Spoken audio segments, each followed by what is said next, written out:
Good morning, everyone. Bachelor, कुंवारा, लड़का,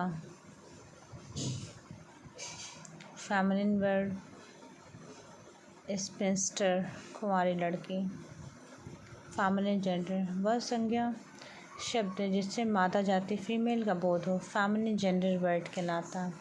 अन्य शब्दों के अर्थ हैं विजार्ड, जादूगर, स्टीवर्ड, प्रबंधक, वुमेन, महिला।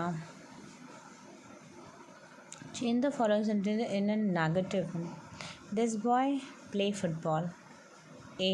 दिया गया वाक्य प्रेजेंट इंडेफिनिट टेंस का है, अतः इसको नेगेटिव सेंटेंस में निम्नलिखित रूल के अनुसार चेंज करेंगे। सब्जेक्ट प्लस डू और does plus not plus verb की first form plus object. So the correct sentence is this boy does not play football. Change the following sentence in a negative. This boy plays football. ये present indefinite का simple sentence है। This boy जिसमें S लगता है, this boy pledge football, वह लड़का football खेलता है।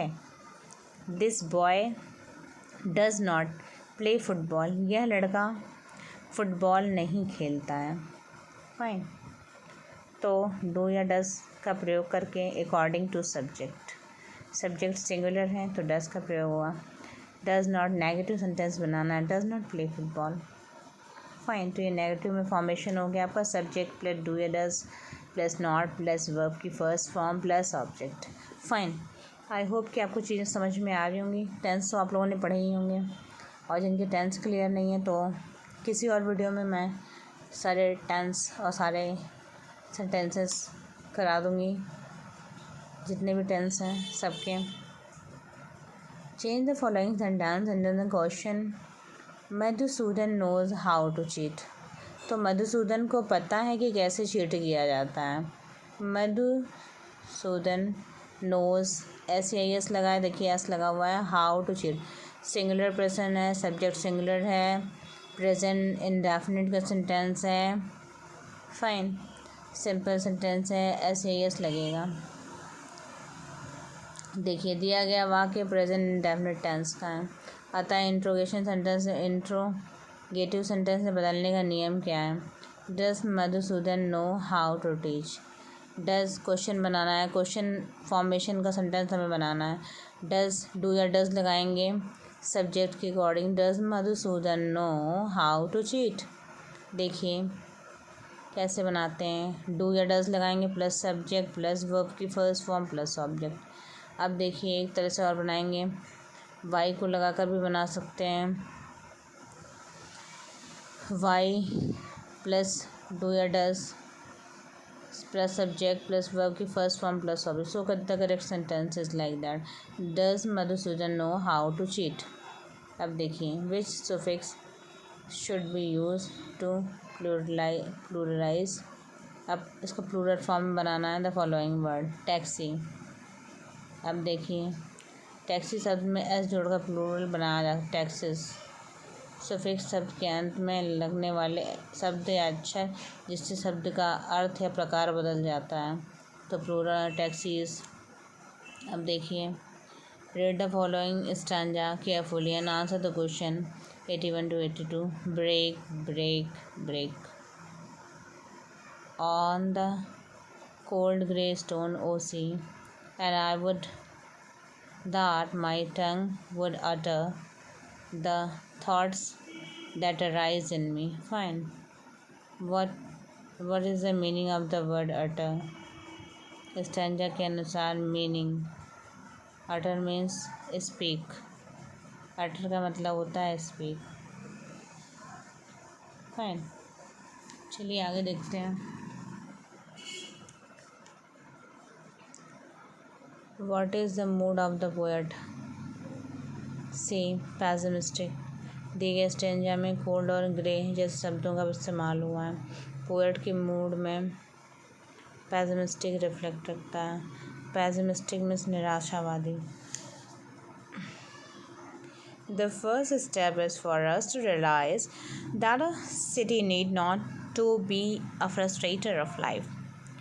It can be, among other things, a mechanism for enhancing life, for producing possibilities of living which are not to be realized except through cities. But for that to happen, deliberate and drastic planning is needed. Towns, as much as animals, must have their system of organs. Those for transport and circulation are an obvious example. Which of the following has an opposite meaning to the word frustrator in the passage? Frustrator का क्या मतलब है? देखिए B promoter. Frustrator means opposite meaning. Frustrator, promoter, opposite meaning पूछा. Which has a opposite meaning of the word. Fine. दिए गए passage के अनुसार फ्रस्ट्रेटर हतोत्साहित का एप्रोप्रिएट अपोजिट वर्ड प्रमोटर होगा. फाइन. समर्थक या प्रोत्साहक. हतोत्साहित करना, फ्रस्ट्रेट मतलब हतोत्साहित करना. इसका अपोजिट प्रमोटर समर्थक या प्रोत्साहक. अन्य शब्द के अर्थ एग्जीक्यूटर निष्पादन करने वाला, निष्पादक. एप्लॉडर सराहना करने वाला. अप्रूव अनुमोदित करना. The word drastic in the passage means determined. Determined होता है word drastic mean. दिए गए पैसेज के भाव के अनुसार ड्रास्टिक प्रबल का करेक्ट मीनिंग वर्ड डिटरमिन्ड दृढ़ संकल्प होगा. अन्य शब्दों के अर्थ पावरफुल शक्तिशाली, कंसिस्टेंट संगत तर्कयुक्त, ऑर्डरली क्रमानुसार सुव्यवस्थित. दिए गए रिक्त स्थानों में जीनियस के साथ मिलिट्री टैक्टिक्स के संबंध में फॉर व जीनियस के साथ किसी सब्जेक्ट विषय में पारंगत के लिए इनका प्रयोग होता है. Correct sentences. Napoleon had genius for military tactics without doubt. He is genius in mathematics. Napoleon had genius for military tactics without doubt. He is genius in mathematics. Fine. Next sentence देख लेते हैं हम लोग. Cut out छोड़ना मतलब वंचित करना. Cup up दुखित होना. कट थ्रू तय करना. कट इन बीच में टोकना. सो the correct sentence is Priya is not cut out for this kind of a job. Priya is not cut out for this kind of job. Complete the following sentences with the most appropriate word. Priya is not cut out. Priya is not cut out. Priya is not cut out for this kind of a job. Fine. इसका मतलब क्या है? छोड़ना, वंचित करना.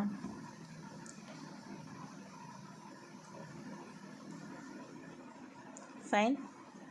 Priya is not cut out for this kind of job. Cut out first सही है. Material noun द्रव्यवाचक संज्ञा. जिस नाउन संज्ञा से किसी पदार्थ का बोध हो जिसमें दूसरी वस्तुएं बन सके उसे मटेरियल नाउन कहते हैं. सिल्वर, आयरन, वॉर इत्यादि.